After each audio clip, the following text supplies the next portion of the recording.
우리 주의 말씀은 계속해서 누가복음을 이어서 보도록 하겠습니다. 오늘은 누가복음 13장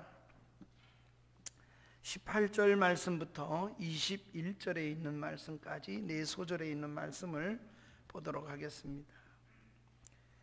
18절부터 21절 말씀까지 찾으셨으면 우리 한 목소리로 함께 읽도록 하겠습니다.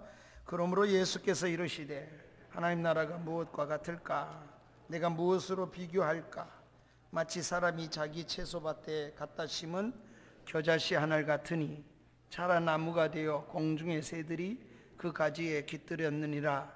또 이르시되 내가 하나님 나라를 무엇으로 비교할까? 마치 여자가 가루서말 속에 갖다 넣어 전부 부풀게 한 누룩과 같으니라 하셨더라. 아멘. 아멘. 오늘 우리 하나님의 은혜를 바라보며 또 성탄절이 있는 12월 첫 주일을 우리가 보내고 있습니다.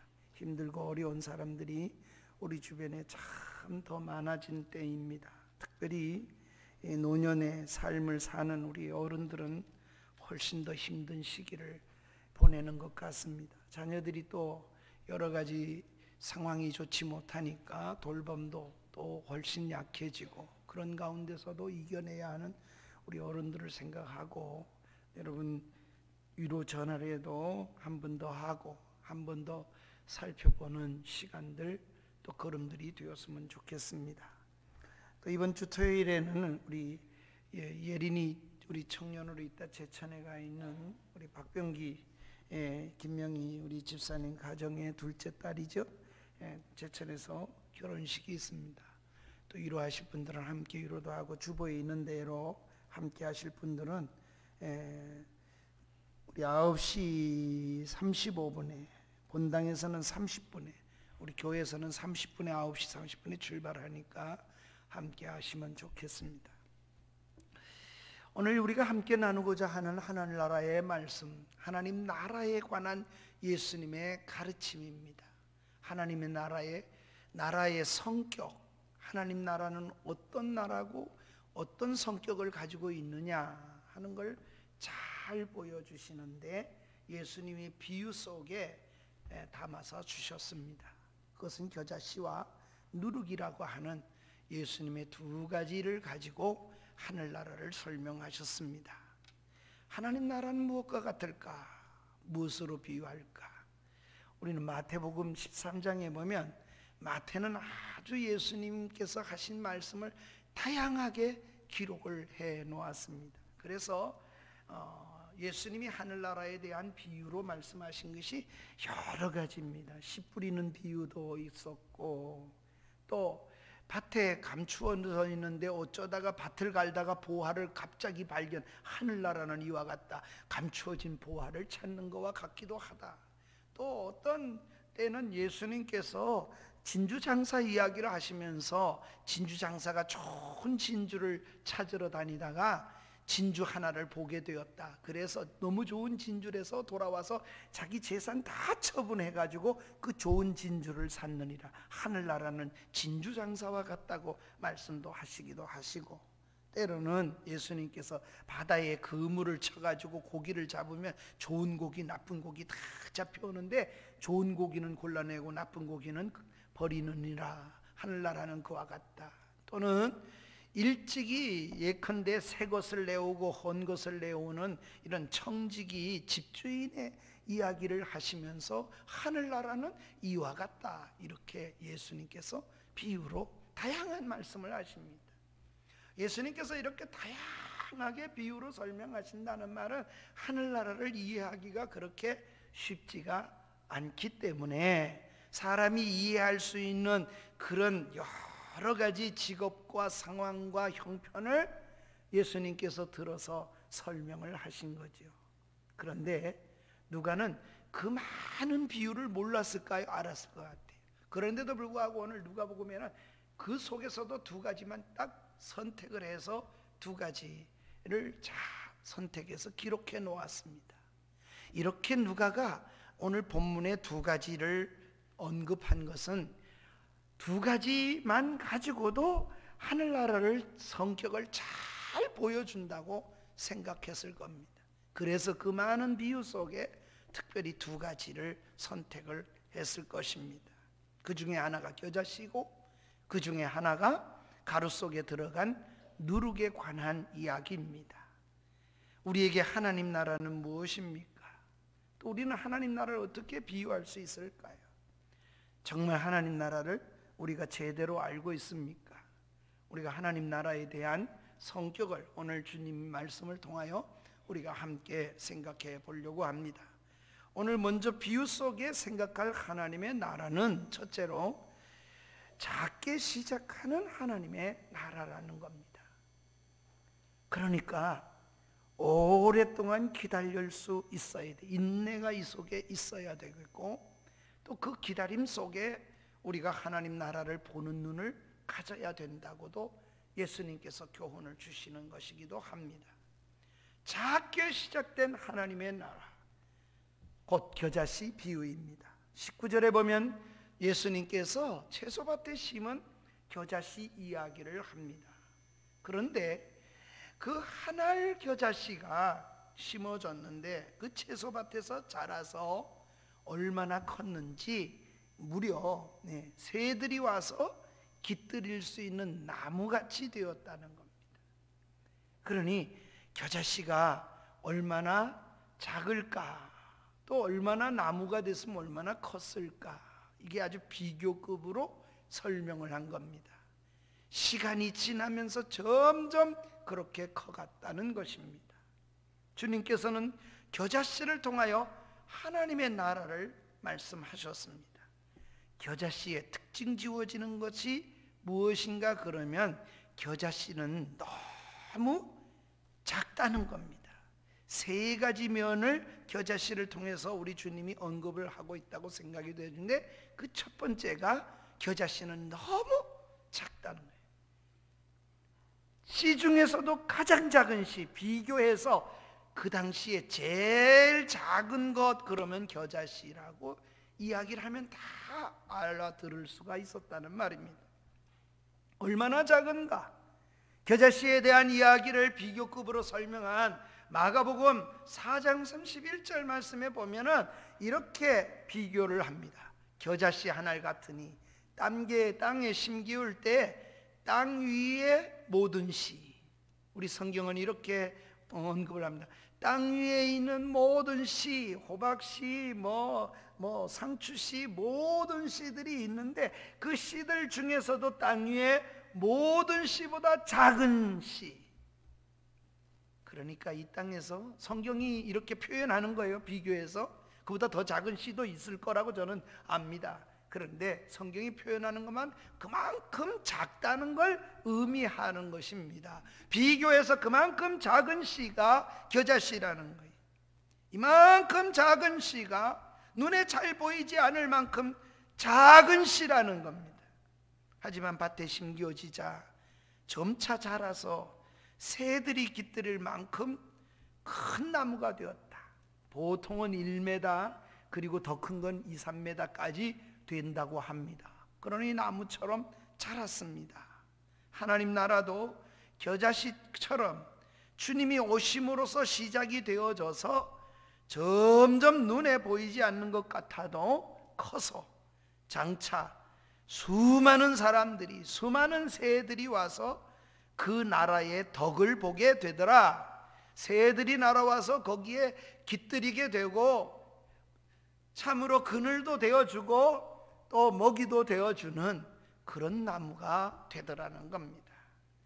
하나님 나라는 그렇게 되어진다는 겁니다. 겨자씨처럼 그것이 점점 커져서 큰 나무가 되듯이 하나님 나라도 그렇다는 것입니다. 주님이 오셔서 이 땅에 복음을 전하셨습니다. 첫 메시지가 무엇일까요? 주님이 사명선언과 같은 주님의 선언이 어디에 있습니까? 그것은 예수님에게 먼저 와서 6개월 전에 먼저 온 세례 요한도 동일하고 주님도 동일하게 인식하고 있는 메시지입니다. 그것은 예수님이 말씀하신 내용에 나타나 있는데 마태복음 3장 2절에 보면 먼저 왔던 세례 요한이 세례를 증거하면서 전파하며 외친 내용이 무엇입니까? 회개하라, 왜 회개하라고 이렇게 합니까? 천국이 가까웠다는, 하늘나라가 가까웠습니다. 천국, 하늘나라, 또 하나님 나라. 여러분, 사복음서에 이런 말은 천국과 하나님 나라, 하늘나라 이런 단어가 나올 때마다 언급을 해보면 성경 전체가 다, 사복음서가 예수님께서 하나님 나라 중심으로 오셨구나, 하나님 나라를 이해를 못하면 도무지 우리가 무슨 의미인지도 몰라요. 예수 믿는 게 뭔지도 모를 수도 있어요.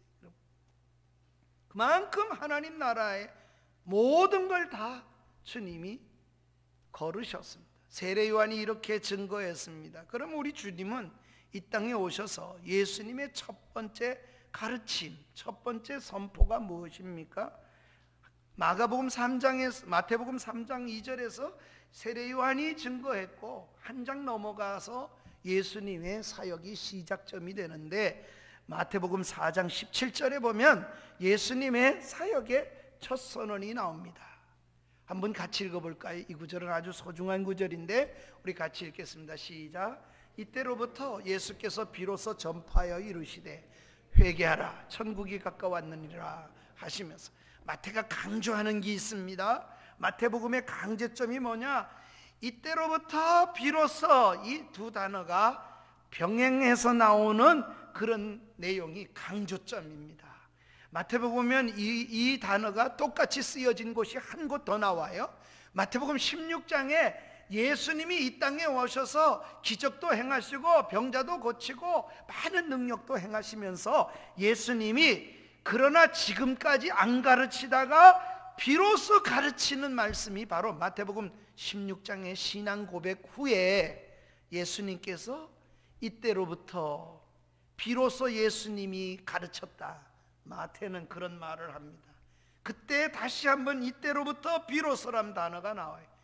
뭘 가르칩니까? 예수님이 인자가 이제 예루살렘에 올라가면 서기관 제사장들에 의해서 내가 죽을 것이다. 예수님은 죽을 걸 알고 계신 겁니다. 그리고 인자가 제3일에 살아나야 하리니, 예수님이 죽고 부활하신다는 진리를 가르칠 때에 마태는 그 상황을 이때로부터 비로소라는 단어가 다시 언급이 돼요. 그러니 예수님의 첫 번째 외치신 말씀, 이때로부터 비로소 주님이 하신 말씀, 회개하라, 천국이 가까웠느니라. 예수님의 모든 메시지는 어디를 향하고 있느냐? 하나님 나라, 하늘나라를 향하여 모든 메시지가 맞추어져 있다는 말입니다. 그 하늘나라가 바로 작게 시작하는 겨자씨와 같다는 것. 겨자씨를 통해서 비유하신 것은 매우 작고 눈에 보이지 않지만 그것이 점차 자라서 커진다는 것의 의미를 잘 표현해 주고 있습니다. 하나님 나라 성격을 잘 보여주고 있는 겁니다. 오늘 하나님 나라는 그렇게 되어지는 것처럼 우리가 걸어가는 걸음에 실망하지 마십시다. 이렇게 보잘것없는 내가, 이렇게 보잘것없는 내 걸음이 무슨 이 땅에 영향을 줄 수 있을까? 착한 일을 하다가도 낙심하거나 좌절하지 마십시다. 착한 일도 그렇습니다. 착해봤자 아무 소용이 없어. 그렇지 않습니다. 착한 일도 그렇습니다. 눈에 잘 띄지 않아요. 알아주지도 않아요. 했다고 누가 봐주지도 않아요. 그러나 여러분, 그 착한 일을 작다고 해서 포기하지 마십시오. 너무 조급하게 열매 없다고 낙심하지도 마십시오. 오늘같이 스피드 시대에는 참 하나님 말씀을 믿기가 더 어려운 시대처럼 느껴지. 그래서 마지막 때는 믿는 자를 보겠느냐, 이런 말씀이 훨씬 더 잘 들릴 말씀입니다. 왜? 그렇지 않으면 마치 없는 것처럼 생각하는 이런 세대 속에 더디 자라고 보이지 않게 자라고 그렇게 자라가는 것이 하늘나라라는 이 메시지가 받아들이는 그런 풍토가 되기에 참으로 복음을 전파하기도 어려운 시대가 틀림이 없습니다. 그러나 그런 착한 사람들이, 그 작은 착함이 희망입니다. 그걸 통해서 역사를 이루어 가시는 것입니다. 그 착함을 통하여 세상이 달라질 수 있고 그 착함을 통하여 하나님께서는 씨앗의 생명이 점점 자라가도록 하시겠다는 겁니다. 잘 보이지 않게 시작되어서 잘 보이게 됩니다. 여러분, 하나님 나라는 그런 것입니다.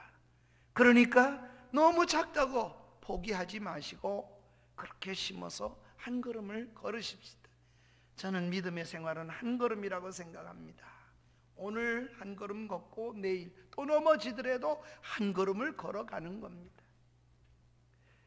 우리가 하나님 아버지 앞에 시간이 경과할수록 가치가 드러나고 시간이 지날수록 점점 더 커지는 것, 그게 하나님의 나라다. 그러니까 조급성을 갖지 말고 하나님 아버지 앞에 서야 되겠습니다. 우리가 얼마나 보잘것 없습니까? 여러분, 공부 못하고 또 공부할 수 있는 여건도 못 되고 우린 그런 삶을 살아오잖아요. 그러나 하나님 아버지 앞에 서가면 어느 사이에 그렇게 커갔는지 쓰이잖아요. 제가 자란 곳을 한번 우리 이은복 목사님이 지나가다가 박목사 고향이라는데 한번 지나가 보자고, 어딘지. 그래서 한번 같이 간 적이 있습니다. 그랬더니 이래 얘기를 하시더라고요. 이렇게 험악한 곳에서 살았냐, 여기서 사람이 어떻게 산대. 목사님도 시골에서 자랐잖아요. 그래도 우리는 논이 있고 버덩이 있는데, 서천이 그래도 얼마나 넓은데, 진짜 그 논이 있더라고, 가분. 여러분, 그러나 우리 인생의 걸음을 뒤를 돌아보면 열매가 많게 해주시는 것은 하나님이십니다. 그 걸음을 어떻게 걷느냐 낙심하지 마십시오. 필요로 하면 하나님이 드러내 주실 때에는 다 드러내 주실 거기 때문에.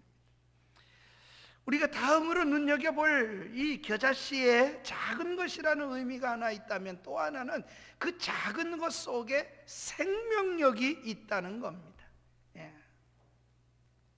그러니 겨자씨가, 죽은 겨자씨는 아무 의미가 없지만 살아있는 겨자씨, 생명력이 있는 겨자씨이기 때문에 그렇다는 거예요. 작은 때문에 낙심하지 마십시오. 그 속에 생명이 없음을 한탄할지언정 생명력만 있으면 반드시 깃들일 만큼 큰 나무가 된다는 겁니다. 작아도 생명이 있습니다. 그것은 결코 죽지 않습니다. 작아도 생명력이 있으면 자랍니다. 생명력 있게 자라는 나라가 바로 하나님의 나라다. 그렇게 되어진다는 겁니다. 점점 더 넓어집니다. 복음이 예루살렘에서 유대로, 유대에서 사마리아로, 사마리아에서만 머무는 게 아니고 온 땅끝까지 이르러 복음의 증인이 되리라. 예수님이 미션을 줄 때에도 그렇게 주십니다. 그러니 하나님의 나라는 그렇게 이루어져 간다고 말씀하십니다. 그것은 하나님 나라의 생명력 때문입니다. 우리 안에도 하나님 나라가 생명력 있게 자라고 있는가? 또 그렇게 자라도록 해야 합니다. 그러니 하나님의 말씀이 우리 속에서, 하나님의 나라가 내 속에서 생명력 있게 자라면 반드시 깃들일 역사가 일어나게 만들어 주실 겁니다. 목사는 목사로서 생명력이 있으면 반드시 동일한 목사에게도 생명이 있는 목사로, 목사가 목사에게 감동을 줄 수 있는 목사로 자라게 하실 것이고, 또 그런 교회로 만들어 주실 것이고, 문제는 생명이 있느냐 없느냐의 중요성입니다. 사이즈가 큰 것이 중요하지 않아요. 예수는 그런 얘기는 하나도 없어요. 문제는 생명력이 있으면 커지고 생명력이 없으면 아무리 큰 것도 소용이 없을 것입니다. 많은 사람이 나로 인하여 평안하고 행복할 수 있는 그런 인생을 가꾸어야 합니다. 적어도 그렇게 되어지면 하나님이 얼마나 복되게 하겠어요. 그래서 동일한 선에 섰더라도, 직장에 동일한 직장에 있더라도 언제나 하나님의 영향력이 있는 사람으로 서가야 될 것입니다. 또 하나 있다면 무엇입니까? 이 겨자씨 속에 작은 겨자씨인데 이게 점점 자라서 나무가 됐다, 그게 끝난 게 아니, 또 하나가 있습니다. 다른 새들에게, 겨자씨 나무에게 유익만이 있는 게 아니고 다른 새들에게 거기에 깃들게 하게 하는 유익만입니다. 나의 유익만이 아니라 다른 사람에게 끼치는 영향력, 유익을 이야기합니다. 이처럼 겨자씨는 눈에 보이기에도 어려울 정도로 작은 것입니다. 그러나 생명력을 가졌기 때문에 밭에 심으면 점점 자라서 새들이 깃들일 만큼 큰 나무가 되었다. 그처럼 하나님 나라는 보잘것없어도 생명력이 있어서 점점 커집니다. 그리고 수많은 사람들이 그 나무로 인하여, 그 겨자씨로 인하여 평안함과 유익을 얻게 만들어진다는 겁니다. 여러분, 그러기에 하나님의 나라에 많은 새처럼, 많은 새들처럼 수많은 지친 사람들이 하나님의 생명력이 있는 겨자씨 같은 하나님 나라로 자라서 여러분이 쉼터가 되는 은혜가 되어지기를 축복합니다. 우리 교회가 그렇게 자라서 하나님 아버지 앞에 그렇게 쓰여지는 영향력의 쉼터처럼 그렇게 삶의 활력을 가질 수 있도록 만들어지는 그런 교회가 되어야 될 것입니다. 우리가 큰 나무 같은 인생을 살아갑시다. 내 인생을 통하여 내 자녀들도 깃들일 뿐만 아니라 거기에 머무르는 게 아니라 내게 주신 모든 달란트를 통하여 깃들이는 역사가 일어나도록 그렇게 하나님 앞에 쓰임을 받도록 그렇게 살아가십시다. 이것이 우리의 사명이기도 하고 우리의 걸음이 열매가 되어야 할 것입니다. 왜? 하나님 나라는 그렇게 된다고 말씀을 했습니다. 못 배웠더라도 또는 못 가졌더라도 낙심하지 마세요. 믿음대로 신실하게 서면 반드시 그는 최고로 그 분야에서 쓰이는 사람으로 하나님이 반드시 쓰실 거라고 저는 생각합니다. 우리 하나님은 우리를 쓰실 때 그렇게 쓰셔요. 그래서 그런 영향력 있게 타인에게 유익을 주는 그런 복된 생애, 이것이 겨자씨가 가지고 있는 유익성입니다. 이제 또 하나 비유를 예수님께서 말씀하십니다. 두 번째로 천국은 부풀어 오르는 천국이라고 말씀해 주십니다. 누룩 이야기입니다. 20절과 21절이 그 내용입니다. 또 무엇으로 하나님 나라를 비유할까? 예수님은 또 하나의 비유를 가져왔습니다. 그것은 마치 여자가 가루 서말에 넣은 누룩과 같다. 그리고 부풀게 한 누룩과 같으니라. 여러분, 이 말씀에 아주 유익 있게 우리가 볼 것은 또 하나의 누룩입니다. 누룩은 빵을 만들기 위해서 반죽할 때에 적은 양이 들어갑니다. 그렇지만 그 적은 양이 누룩이 빵을 이거 밀가루 속에 들어가서 꿈틀거리고 그래서 부풀게 만들어서 영향력을 아주 미치게 됩니다. 그리고 가루 전체를 부풀게 하고 마침내는 부드럽고 맛있는 빵이 되도록 만들어 놓습니다. 그런데 겨자씨와 다른 것이 있어요. 겨자씨는 커가면서 모든 사람이 보아요. 또 컸네. 아이고, 또 뭐 콩나물처럼 올라왔네. 아니면 뭐 얼마만큼 컸네. 이 크면 걸 다 보여주면서 큰다면 이 누룩은 언제 크게 부풀게 하는지 몰라. 또 하나, 겨자씨는 자기가 이래 커지는 거 자기도 볼 수 있고 그렇게 커가는 걸 다른 사람도 볼 수 있는데 누룩의 사건은 아무도 알 수가 없어요. 언제 부풀게 하는지 누룩 자체가 잘 보이지 않아요. 그리고 누룩이 칭찬받을 것도 없어. 부풀었을 때 밀가루가 부풀었다 그러지 누룩이 부풀었다 그렇게 말하지 않습니다. 그러나 영향력이 가루 전체에 미치고 마침내는 맛있는 빵을 만들어냅니다. 그만큼 영향력이 있는 상징입니다.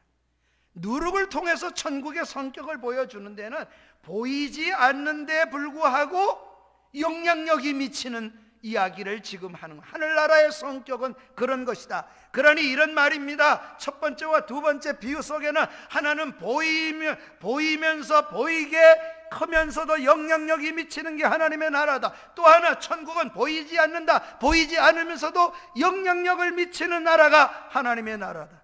그러니 이 두 가지를 다 병합해 놓으면 하나님 나라 성격이 잘 보여진다고 할 수 있겠습니다.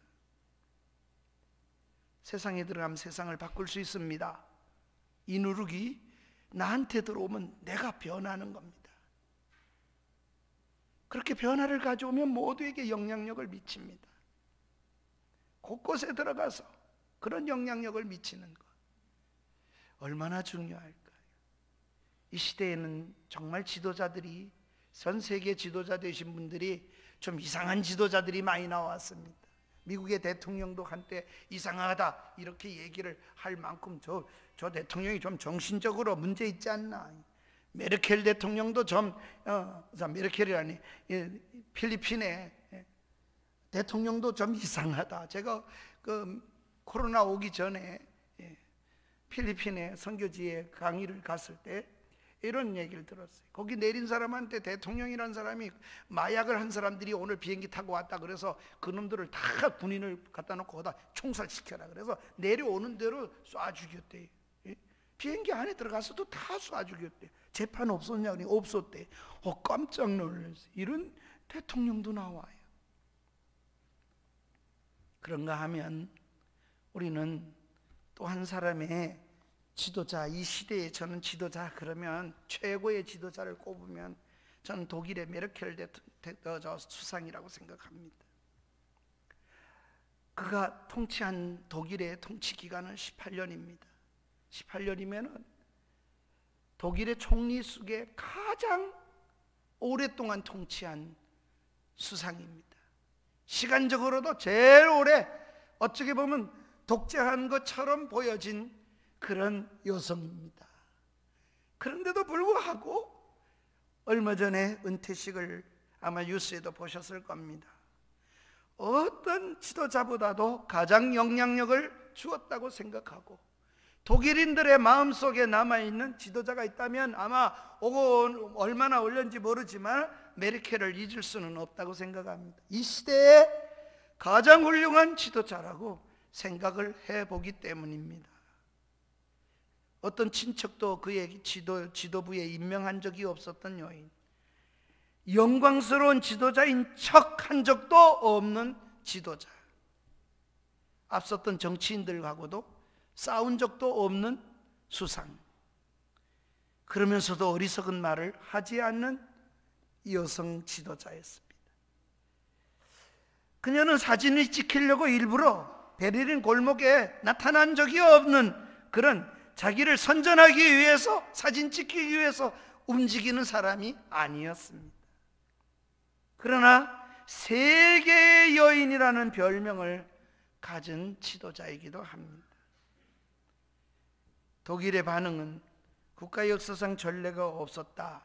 뭐가 전례가 없었냐? 그가 은퇴식 하는 날 6시간 동안 도시 전체의 집 발코니에 사람들이 나왔고 인기 시인, 연주자도 없는 그런 참으로 퇴임식이었지만 시민단체 모두가 6분 동안을, 전부 독일 시민들이 발코니에 나와서 6분 동안을 박수를 쳤다고 합니다. 위선도 공연도 북소리도 없었지만 스스로 누가 시켜서 나와서 은퇴식 하는데 박수 쳐달라 그러지 않은데도 불구하고 박수를 받았던 지도자 메르켈 수상입니다. 18년 동안을 모든 패션이 한결같았다 그래요. 너무 참으로 이상해서. 그래서 기자가 질문을 했습니다. 당신은 항상 같은 옷을 입고 있는데, 그래서 우리가 주목해 보았습니다. 다른 옷은 없는지요? 이래 질문을 했습니다. 여기에 대한 메르켈의 대답은 나는 모델이 아니라 공무원입니다. 그렇게 답을 했습니다. 다른 기자가 물었습니다. 집을 청소하고 음식 준비할 가사 도우미가 있습니까? 물었을 때 메르켈은 말했습니다. 아니요, 그런 도우미는 필요가 없습니다. 필요하지도 않습니다. 집에서 남편과 저는 매일 이 일을 우리끼리 하고 있기 때문입니다. 누가 옷을 세탁합니까? 그랬더니 그게 좀 힘들긴 하지만 내 남편이 세탁기를 돌리지요. 그런데 언제나 밤늦은 시간에, 독일은 아마 그렇답니다. 낮에는, 그런데 밤에는 전기가 공짜래요. 낮에는 전기가 비싸고, 그러니까 전기세가 없는 밤에 내 남편이 돌리는데, 다행히 그래 집안에 그런 방음벽을 설치를 해서, 그래서 좋은 이웃과 함께 이렇게 소리를 안 나가도록 되도록 하지만 좋은 이웃 때문에 얼마든지 문제없이 지내왔습니다. 그리고 이웃에 피해를 주지 않으려고 온갖 일을 합니다. 그는 다른 시민과 다르지 않게 평범한 아파트에 살고 있었고, 동시에 수상직을 끝나고 그 아파트로 돌아가는 수상입니다. 그는 별장도 없고 하인도 없고 수영장도 없고 정원도 없습니다. 그러나 그는 독일인 모두에게 은퇴 6분 동안 자발적인 박수를 받은 지도자, 18년이라는 장기 집권에도 불구하고 그와 같은 칭찬을 받은 지도자, 이 시대의 지도자입니다. 이 여인은 동독의 목사의 딸로 자랐고, 그는 이렇게 고백을 했습니다. 아버지의 사는 삶을 그대로 배웠고 내 삶에 영향을 끼치는 분이 있다고. 사랑하는 여러분, 무엇이 그를 그렇게 박수받도록 만들었을까요? 우리가 왜 이런 이야기를 하고 또 이렇게 우리가 이야기를 할까요? 우리가 한 사람의 생애 속에 영향력을 끼치는 것은 결코 굉장하게 보이는 것에만 있는 것은 결코 아닙니다. 물론 보이는 것 때문에 존경도 갈 수 있고 그러할 수 있지만 그렇지 않을 수도 있습니다. 복음이, 생명력이 살아있는 그것이 내 속에 들어오면 이 누룩은 변화를 가져오기 시작합니다.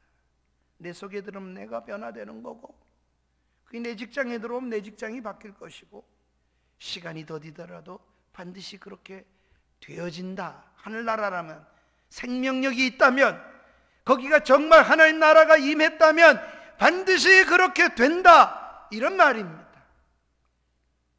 안 변하면 죽었든지 생명력이 없든지 스스로 생각해 보라는 말씀이기도 한 것입니다.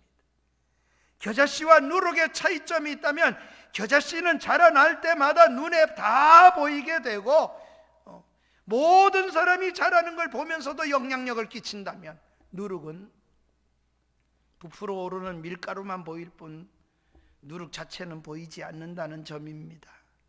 우리 안에도 하나님 나라가 자라기 시작하면 두 가지 성격으로 하나님 나라가 나타나게 될 것입니다. 겨자씨가 하나님 나라를 보여줄 수 있을 것입니다. 아니면은 여러분, 보이지 않는 누룩처럼 하나님 앞에 영향력을 미칠 것입니다. 이처럼 보이든 보이지 않든 하나님 나라는 생명력이 있기 때문에 자라고 있습니다. 우리 모두가 우리 안에서 하나님의 나라가 자라도록 해야 합니다. 우리 속 안에 내가 무슨 직장을 가졌든 내가 어디에 있든 하나님의 나라가 자라고 있다는 것을 분명하게 보여야 합니다. 목사로서 부름을 받았으면 목사가 끝날 때쯤 되면 목사가 목사를 보면서 우리 목사님은 참으로 목사가 목사 눈에 정말 영향력 있게 하나님의 나라를 향하여 갔구나, 이렇게 비춰져야 될 것입니다. 안 비춰지더라도 누룩처럼 그렇게 다른 사람을 빛나게 만들어놓은 영향력을 끼친 자로 남아야 할 것입니다. 살아서 하나님의 나라는 살아있기 때문에 그렇습니다. 작은 것이 영향력이 있습니다. 누룩처럼 영향력을 미치는 사람들도 있습니다. 보이든 보이지 않든 하나님의 나라는 커진다. 확장된다. 그러나 보이든 보이지 않든 하나님의 역사는 그런 것이다. 오늘 그러면서도 주님이 누룩 이야기를 하시면서 이렇게 말씀하십니다. 마치 여자가 21절에 보면 가루서말 속에 넣어서 전부 부풀게 한 누룩 같으니라. 우리가 부푼 것에다가 관점을 둔다면 부풀어진 밀가루를 봐라 이렇게 말할 것 같은데, 주님은 그렇지 않아요. 부풀게 하는 그 생명력이 있는 누룩에다가 포커스를 맞추고, 부푼 밀가루는 부풀게 된 밀가루고, 주님은 여전히 누룩 얘기를 하십니다. 누룩이 부풀었느니라. 누룩이 부풀었대요. 그 속에 들어가서 누룩은 없어졌어요. 보이지도 않아요. 다른 사람이 볼 때는 밀가루가 부풀었어요. 그렇지만 주님은 마지막에 누룩이 부풀었다고 말씀하십니다. 사랑하는 여러분, 내가 알아주지 않고 어느 누구에게 인정받지 못한다고 낙심되십니까? 걱정하지 마세요. 주님은 내가 안 보여도, 내가 드러나지 않아도 주님 나라에서 주님이 우리를 평가하고 보실 때에는 네가 하나님의 말씀에 이렇게 순종함으로 네가 이렇게 했구나. 주님은 그걸 놓치지 않아요. 본질적인 것. 언제나 우리를 그렇게 맞으실 것입니다. 내가 무슨 힘이 있나 싶은데 놀라운 변화는 일어날 수 있습니다. 나 한 사람이 무슨 소용이 있나, 그렇지만 큰 일이 일어납니다. 세상은 어느새 달라지도록 그렇게 만들어 주신다는 게, 무엇이 하나님 나라를 품은 사람에게 하나님 나라가 임하면 그렇게 만들어지게 해주신다. 누가? 주님이 그렇게. 누룩의 양이 적다고도 낙심하지 마세요. 가루 전체가 누룩처럼 된다는 말씀이기도 합니다. 그것이 내 안에 들어오면 나를 바꿉니다. 그리고 내가 세상을 변화시킬 수 있습니다. 그 나라를 경험하는 우리가 이 땅에서의 하나님 나라를 경험하는 은혜가 있어지기를 주의 이름으로 축원합니다. 그래서 신약자는 이런 하나님의 나라를 두 가지 단어에다가 집약을 해놨어요. 다들하고 하는 사람은 이미와 아직이라고 그렇게. 이 하나님의 나라는 이미 도달했다. 요한복음 5장 24절의 말씀처럼 너희는 사망에서 생명으로 옮겼느니라. 이미 이루어졌어요. 그러나 아직 완성이 아닙니다. 지금도 계속되고 있기 때문입니다. 주님이 도래하시는 날, 내가 주 앞에 서는 날 비로소 완성이 될 것입니다. 저와 여러분 이미와 아직 사이에 우리는 늘 긴장하고 이 생명력에서 떨어지지 않고 이 생명력의 변화의 경험을 하며 살아가는 것이 저와 여러분이 지금 살고 있는 삶의 현장이고, 우리가 도전을 하고 있는 것입니다. 눈에 보이거든 보이지 않건 아름다운 삶을 통해 천국을 만들어가는 저와 여러분 되기를 주의 이름으로 축원합니다. 겨자씨입니다. 누룩입니다. 하나님의 나라는 그렇습니다. 겨자씨처럼 작고 누룩처럼 보이지 않아도 놀라운 생명력을 가지고 세상에 영향을 미치고, 우리 가정에만 미치는, 자녀에게만 미치는 게 아니라 그 좋은 영향력은 계속해서 더 넓게 미쳐가는 살아있는 생명력이 있는 교우들, 교회, 가정과 심령이 되어지는 은혜가 있기를 주의 이름으로 축원합니다.